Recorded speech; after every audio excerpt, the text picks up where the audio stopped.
Beware of Widowmakers!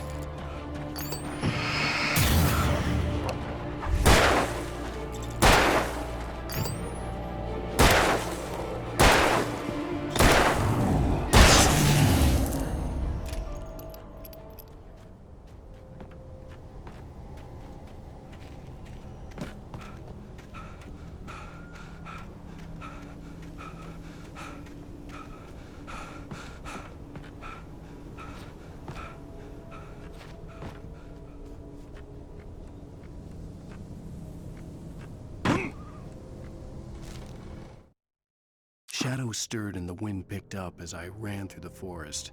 I felt the dark presence turning its gaze toward me. Then the moonlight was blotted out by dark shadows that raced violently across the ground, moving too swiftly to be natural. Darkness gathered between the trees and melted again to reveal the Taken. No natural path had brought them here.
Is a hazardous occupation.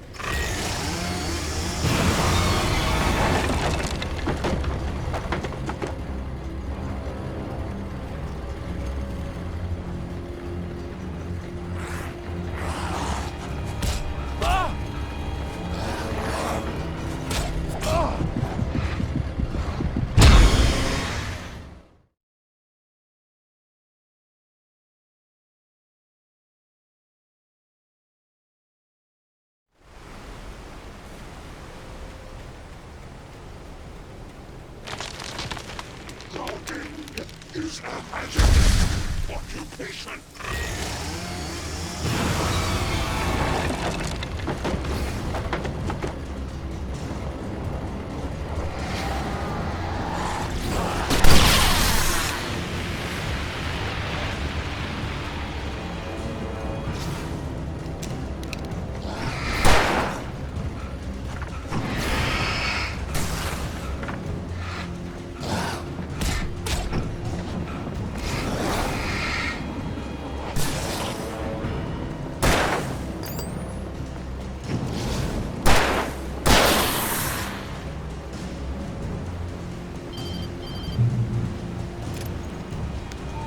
Barry? Ow! The porch is covered with birds. They've got all Hitchcock on me. Stay out of sight. I'm on my way. Don't open the door. What am I, crazy? Stay hidden. I'll be there soon. Just make sure you keep the lights on.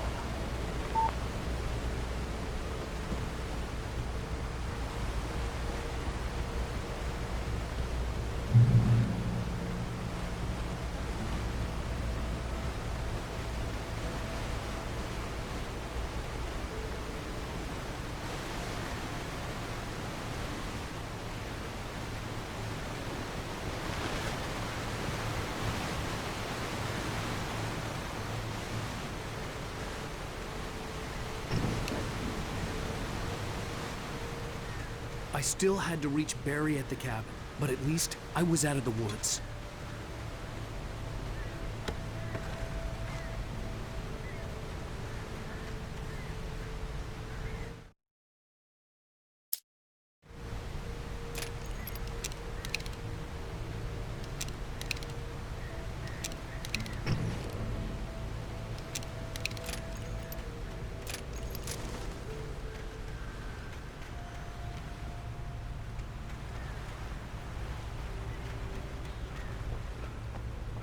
I'd have to get the car from the locked garage. It would get me back to Barry faster, and the headlights were a welcome bonus.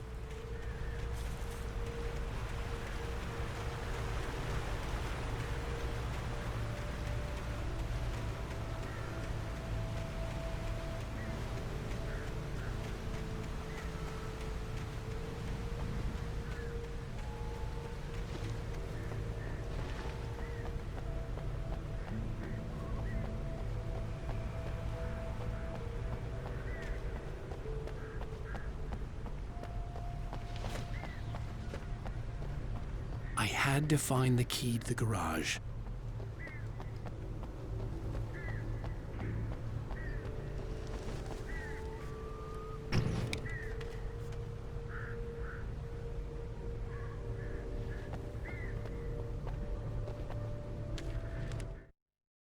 The FBI agent's command froze me in place. I considered surrender. It was all falling apart anyway. I could give in, let someone else deal with it, but it felt all wrong. Call it instinct, his posture, the way he held the gun. He was no friend. Shots ringing in my ears, I leaped for the hole in the fence and stumbled into the darkness beyond. I needed the garage key to get to the car.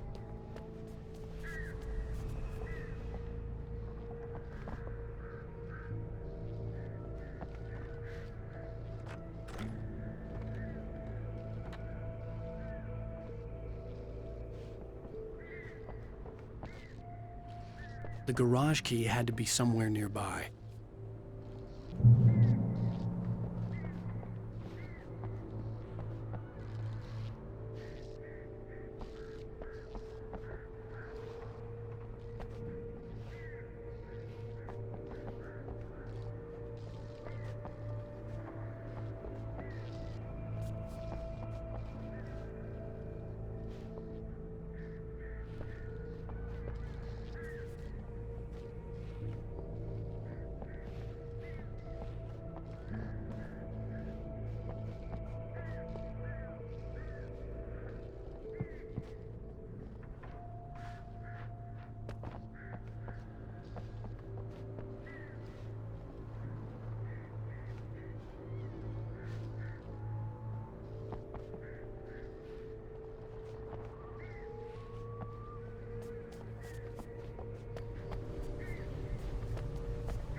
story is not a machine that does what you tell it.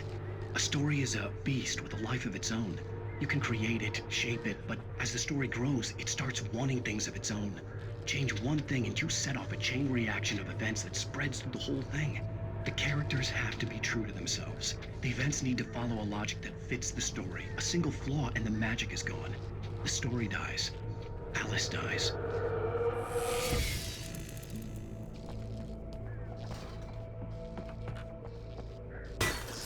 You can avoid annihilation with yourself.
The flare gun was probably the best weapon I could imagine against the dark things I was facing.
It was the kidnapper.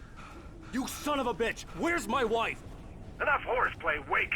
You deliver the manuscript, and you can have your woman back. Simple as that. I don't... Listen. I'm gonna need time to finish it. I still need to write the ending. I need a week. It's not done. I need a week. 2 days. The old Bright Falls coal mine is nearby. You can find it easy, city boy. The main building, there at noon. You bring the manuscript, you'll get your wife. If not, well, get me? Yes, I get you.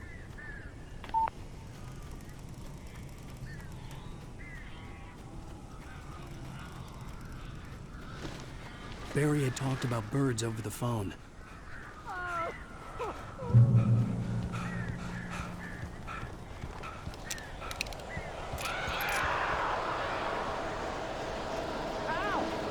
I am so glad you're here. A couple of them got in here before I blocked the chimney.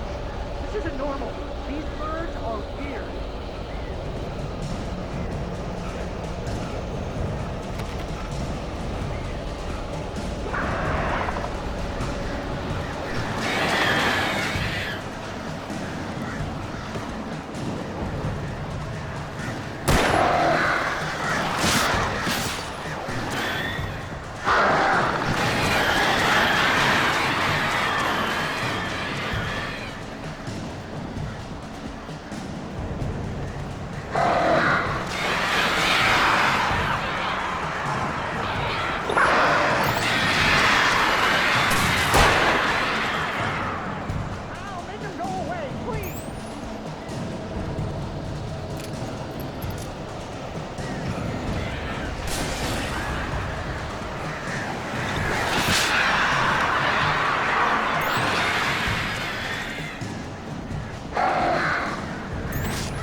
I'm sorry for thinking you were having a psychotic episode, man.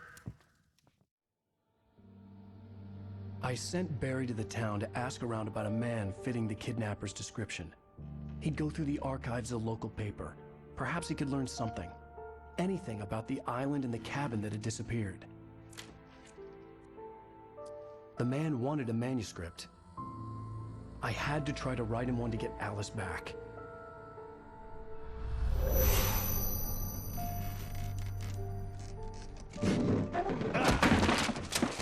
For me, the supernatural had always been nothing but a metaphor for the human psyche, a tool to use in writing fiction. Now, it was happening for real, and I couldn't put a single word on paper.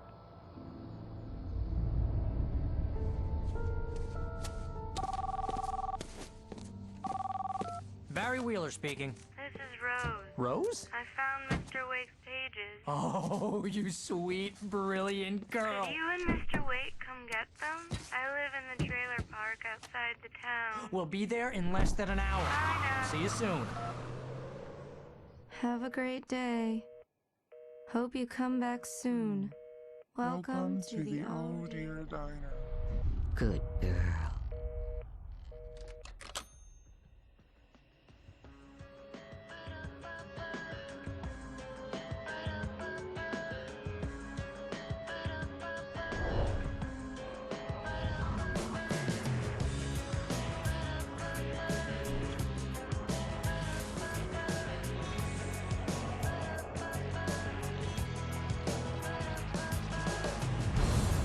Come here.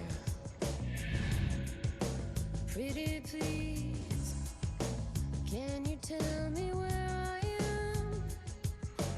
You, won't you say something? I need to get.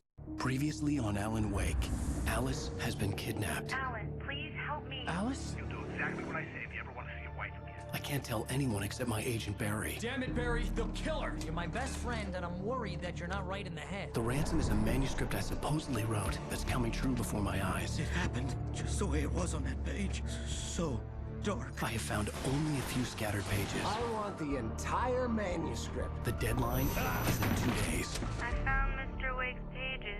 Good girl. How the hell did she get her hands on the manuscript anyway? I don't know. She's resourceful. I told you you were too hard on her. Listen, I found out all sorts of interesting stuff while I was digging around. Yeah. Mr. Wake, it's Sheriff Breaker. We have an FBI agent here, Agent Nightingale. FBI? He's anxious to see you. You'd better come to the station. Okay, I'll be right over, Sheriff. Let's make this quick, huh? Help you folks? Name's Randolph. I'm the manager. We're looking for Rose. Works as a waitress down at the diner. Rose, sure. Nice girl. Who wants to know? I'm Alan Wake. The writer, huh? I heard on the radio you were visiting. Well, I'll show you her trailer. That Rose, she's a nice girl. Always pays her rent on time. As I was saying, Al, I found all sorts of weird stuff from the local newspaper's archives. This place is crazy. Disappearances, mysterious deaths, urban legends come true, and get this, most of this stuff takes place around Cauldron Lake. Well, you ain't wrong, mister. The Indians thought the lake was a doorway to the underworld. I'm the God-fearing type myself. I don't hold with that sort of thing. Yeah, okay. Anyway, there was an island there owned by a guy called Thomas Zane.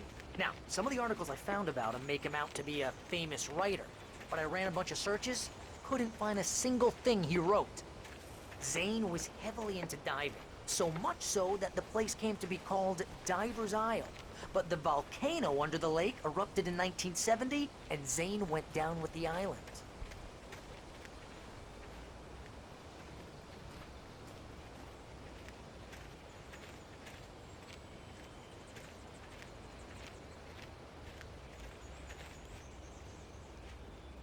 It gets better.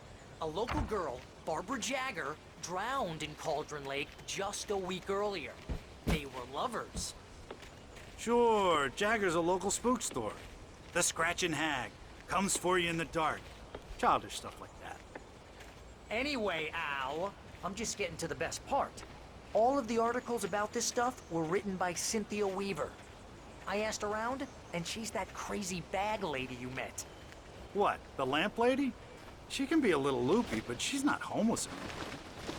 Yeah, anyway, she knew both Jagger and Zane before they both died, and she had some kind of a breakdown.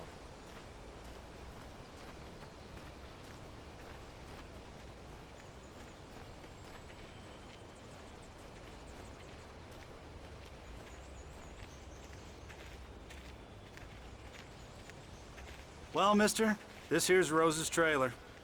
You mind me asking what you want with her? We're just here to talk to her, pal.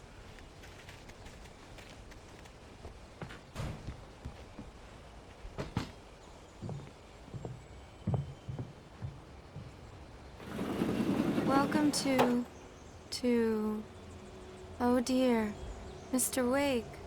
I'm so glad you're here. Rose, you have my manuscript? Oh. Oh, yes. Yes. Please, come in. Hey, this is really good. Rose, Yes, my manuscript. I really need it. I understand. I know what you need. A muse to inspire you. Oh, for Barry? She doesn't have anything. Yeah, hey, Al? Al, what's... Oh... Barry! What? What?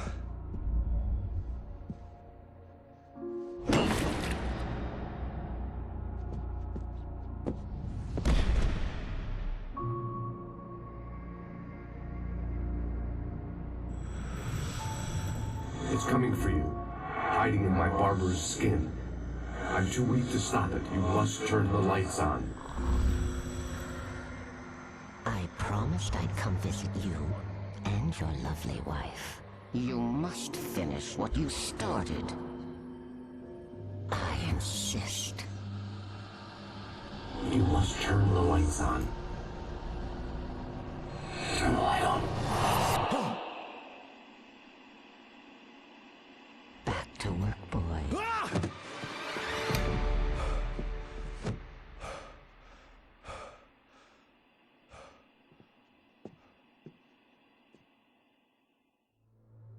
I felt nauseous, hungover. Only anger kept me going.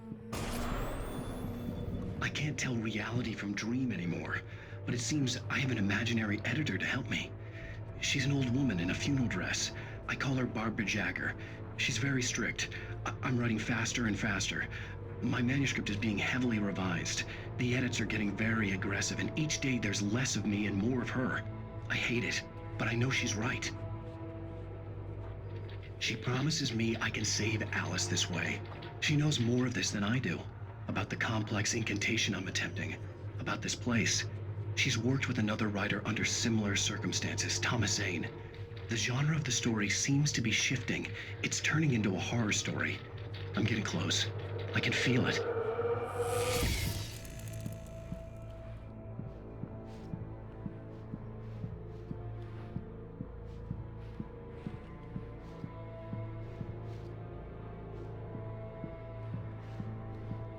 Rose took a day from me. I had less than 12 hours left to meet the kidnapper.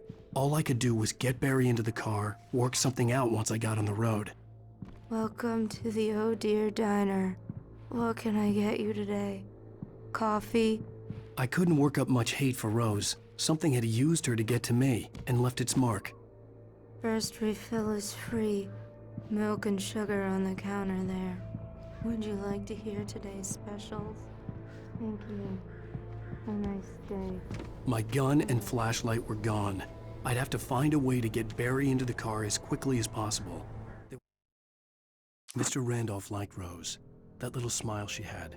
How she was still sweet when life had tried so hard to make her bitter. It wasn't any of his business what she did in her trailer.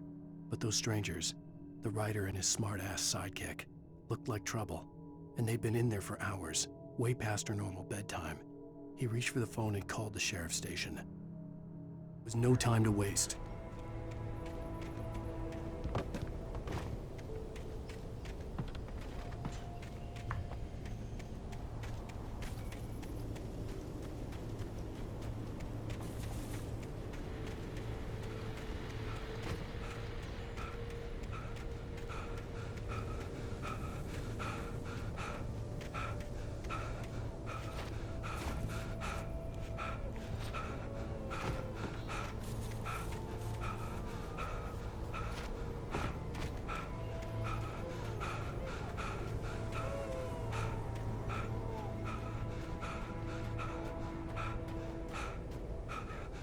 you're gonna get it now.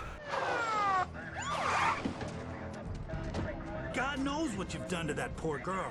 This is Agent Nightingale, FBI! Get him up, Hemingway! You're under arrest! You move a muscle, I'll unload right in your goddamn face! Stay right where you are, Blaine!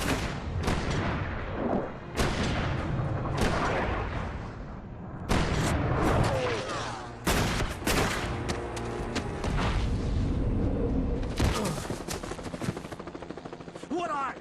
I'm standing right here, you goddamn maniac!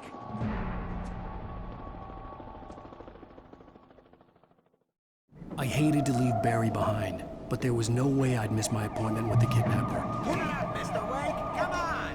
Take it easy!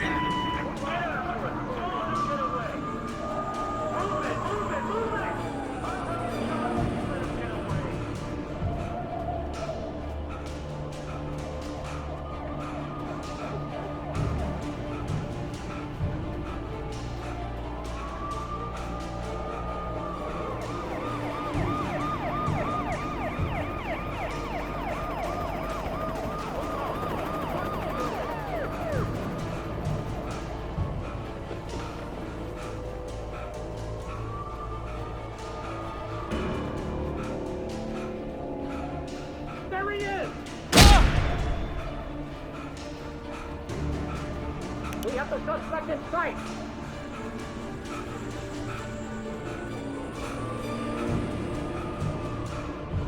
Okay, man. Keep your eyes peeled. He's gonna try to make it through here. This way! Oh, damn.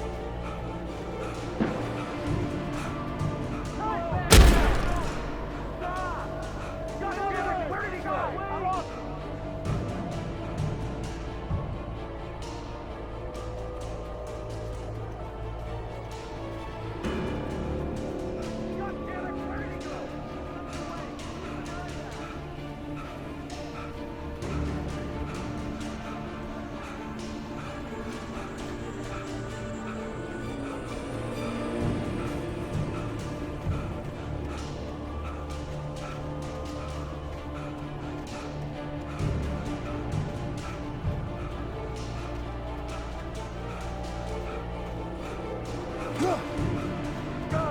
Come on, guys. We need to head him off.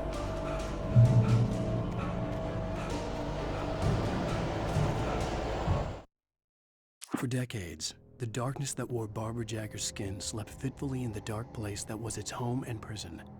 It was hungry and in pain. It dreamed of its nights of glory when the poet's writing had called it from the depths and given it a brief, terrible taste of power and freedom. The rock stars had stirred it from the deep sleep the poet had sunk it back to in the end. When it sensed the writer on the ferry, it opened its eyes.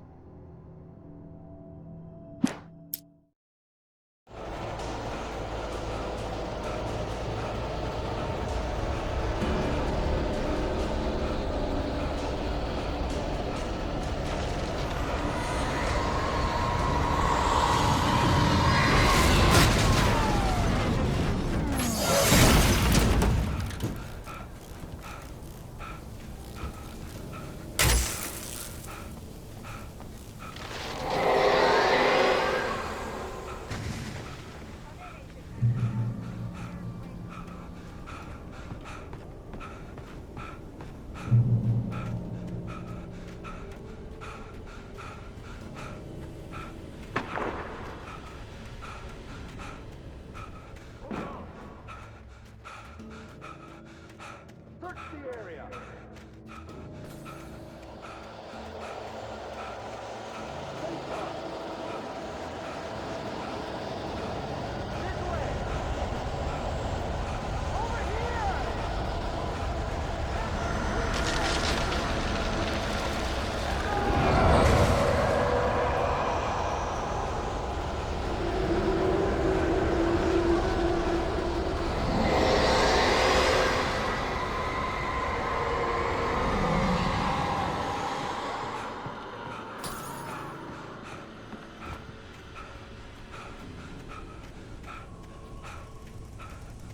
This horror was everywhere I went, circling me.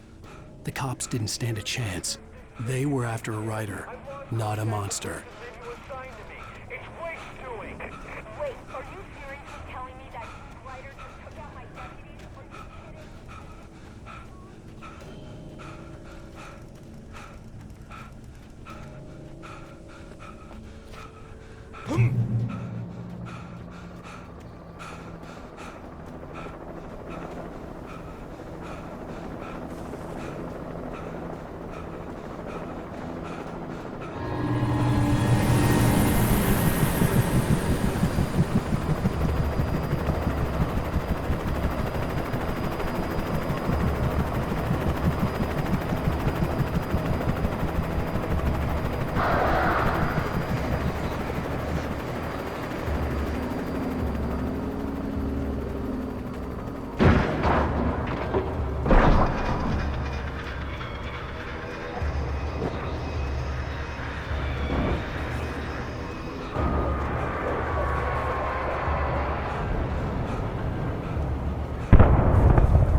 This is Jane. Mulligan, Thornton, come in. Over. Thornton here. James, we got both Wheeler and Rose in custody. They didn't put up a fight or anything. Why, they were... Hey, Mulligan, what are you doing? Come on! Sit down and give me that. Jane, Mulligan here. Over. Go ahead, Mulligan. Over. We got Wheeler and Rose here. Wheeler's drunk or hopped up on something. Speaking of which, that Fed had a pretty distinctive whiff of Otis Scotch about him, you know what I mean. Over. I don't have anything on that, Deputy Mulligan. Over. Well, whatever. Anyway, Rose is just being plain weird here. You better get Doc in to take a look at both. Over. Gotcha. You better get them here quickly. The, Fed's gonna want to interview Wheeler. Over. Oh, yeah, I'll bet he does. Looks like they have a lot in common. Mulligan out.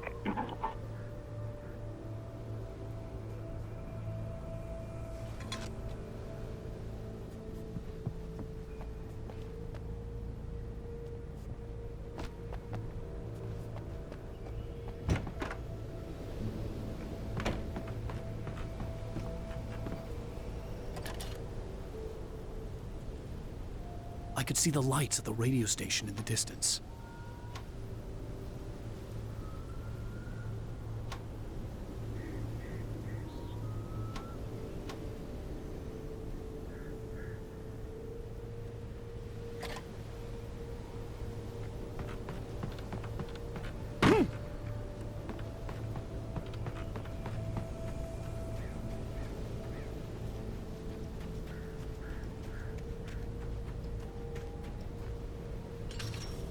I imagined that the broadcast tower in the distance was part of the local radio station. Maine seemed like a decent guy. Perhaps he could give me directions to the coal mine.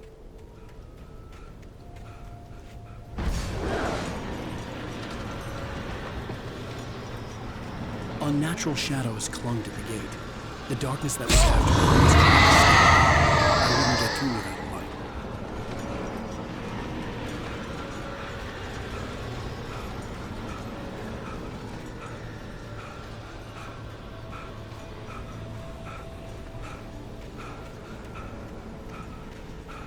There was no power to the searchlight.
To recognize the flashbang grenades. They were an ideal weapon for my situation. Team 1, come in. Over. Team 1, this is Sheriff Breaker. Report. Over. Team 2, come in. I need a report. Over. Come on, guys. Talk to me. Come in, please. Over.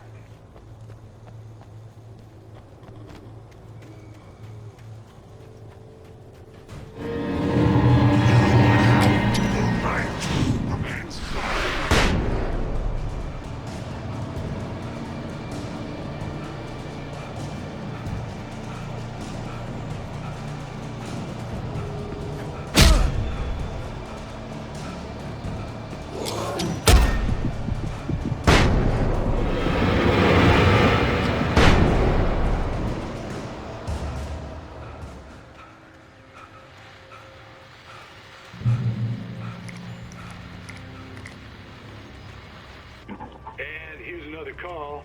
You're on KBFFM with Pat Maine. It's Milt Peabody, Pat. What's on your mind, Milt? Well, I live near the trailer park, Pat, and there's a big ruckus going on over there. Well, that's just up the road from me, too. What's going on, do you know? I don't know, but there's a bunch of police cars there, lots of sirens, helicopters buzzing around, and I think I heard some gunshots. Gunshots? Yes, sir, like from a pistol. So can you find out what's going on? Because it's just next door and they're popping off guns there. They're still shooting? No, it was maybe 10, 15 minutes ago. It sounds serious, Pat. I'm telling you, it don't sound like no party. Well, I'm certainly going to give the station a call, Milt. Okay. You'll hear it here as soon as I hear from them. Okay, thanks.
hoped Maine could lend me a car to get to the coal mine.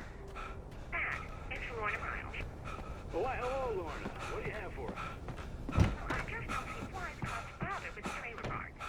What do you mean? It's a trailer park. Of course you're going to have trouble in a place like that. I mean, what do you expect? The sheriff should be helping us normal citizens instead of wasting resources on those people. Well, Let the trains sort themselves out. I'm sorry, but my granddaddy settled in Bright Falls in 1911. well, thank you very much for that compassionate viewpoint, Lorna. I had no idea how to get to the coal mine. Maine would know. And I had a feeling I wouldn't get a chance to ask anyone else anytime soon. The famous writer Alan Wake just walked in. Folks, I'm going to see if I can talk him into an interview. Come on in, Mr. Wake. Oh, I'm so glad you could find the time to do this, Mr. Wake. Nowhere to run now, Dan Brown. You back away from me. Don't hurt her. Whoa. Everyone calm down. Put the gun down. We're all friends here, right? Cool your jets, Nightingale. We got him. Judas Priest! What the hell's the matter with you? There's a civilian in there.